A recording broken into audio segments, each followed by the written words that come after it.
Hello, my name is John Foster. I'm one of the instructors at the art department, and I wanted to have a brief discussion about uh, traditional versus digital work. Why I have chosen, for the most part, to be working digitally uh, instead of traditionally. It's not a black and white decision. It's not just having working one way or another, and it was definitely an evolution in the process. I started out painting mostly in oils. The file that's up right now is an oil painting, a very small oil painting that I did for an auction. And I still love the look and feel of oil paint, and still long to have the time to do more work traditionally.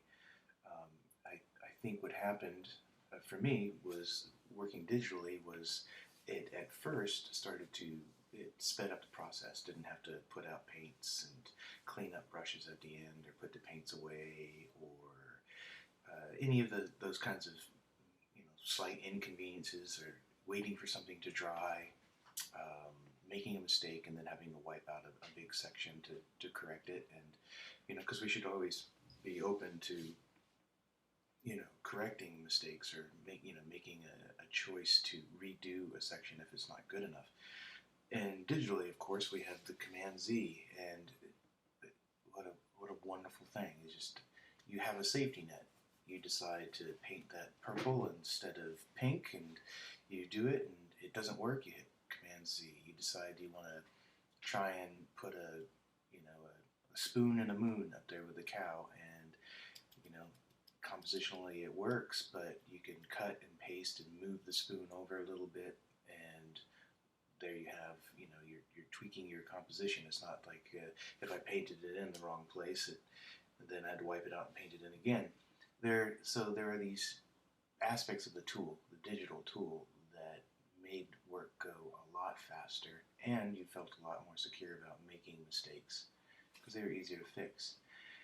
As it went along, the more and more I found that I could, there were decisions to be made. There were paths to follow. There paths were branching out into other paths, and even today I still find I have to kind of go down each path because it's interesting to me. What if I changed this? What if I changed that? What if I, you take a little break and then you have a little epiphany and you come running back in and you try a new, some other technique or some other look or changing the composition, and it's so quick and easy to do it, but with all of those infinite variables that you can keep tweaking. I have slowed down, actually. I think I'm quite a bit slower working digitally than I am with the traditional media.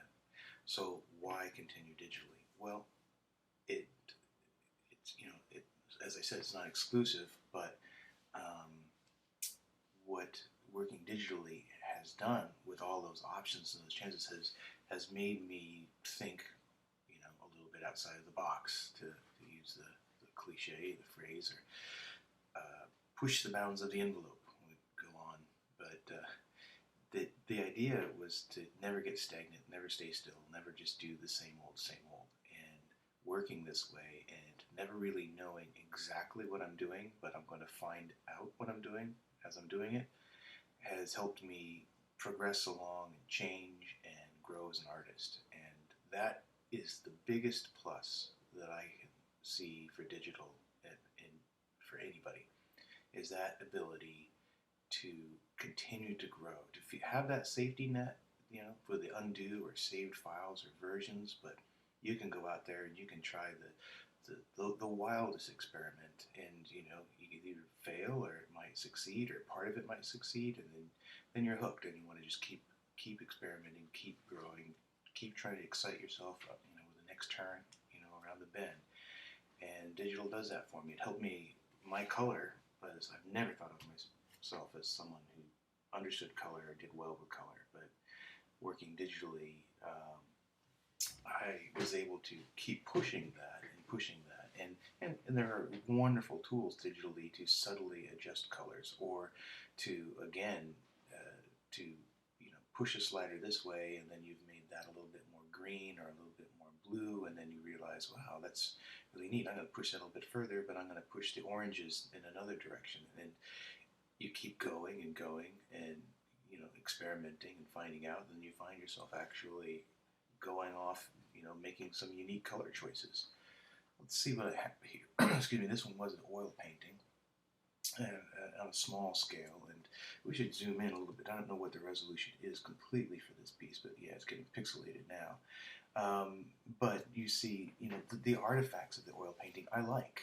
The little specular highlights because I didn't photograph it that well.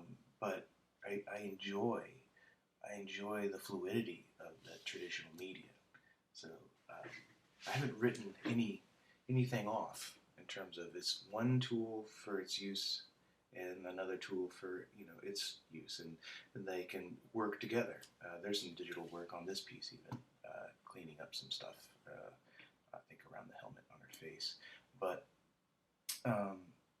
as we go in, you do realize that this, one of the things that I wanted to touch upon about why, again, the positive aspects of digital to the negative aspects of digital.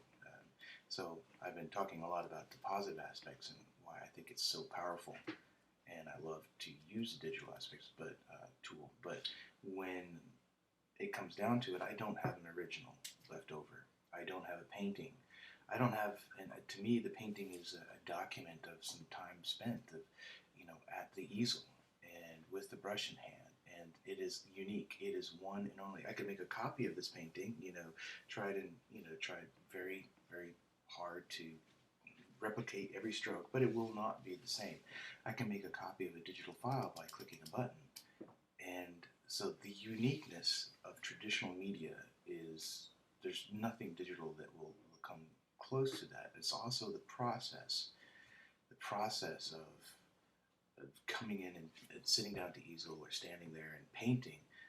You are a body in motion. You're moving your arm, you're stepping away, getting up close, you're mixing paints. You are, maybe not with your fingers, you're not finger painting, but you're holding on to a wooden stick with a brush at the end that is loaded with some paint, and you're putting it down in a specific way with a certain pressure in a certain direction. That is your body in motion, and it changes all the time. The scale, colors, the atmosphere that you're working in. Well, that could be said the same true as you're sitting at your computer. But the point would be that when I sit at the computer, I'm always at the same place. I'm always in the same position, and my arm is only moving 8 or so inches around on the Wacom tablet, and I'm always looking at the screen. And the screen is then, it's an interpretation of numbers. It's a program and an algorithm. A lot of what happens digitally, even though with all that ease of use, you can experiment, but it also is very, it's finite, where the oil painting is infinite, the detail down into the molecular structure. But a digital file just comes down to, this was told to me by a really good friend, Seth Fisher, and he had thought about this for a while. But the digital, really, you can only go so far. You could make a really giant file, but that's it. It's down to the pixel, whatever resolution. You can get more resolution, but still, it's always down to those zeros and ones that are deciding what's value, color, hue, and saturation. And now I did that on this traditional painting because it was converted into a digital file. But let's go ahead and go to the Zubla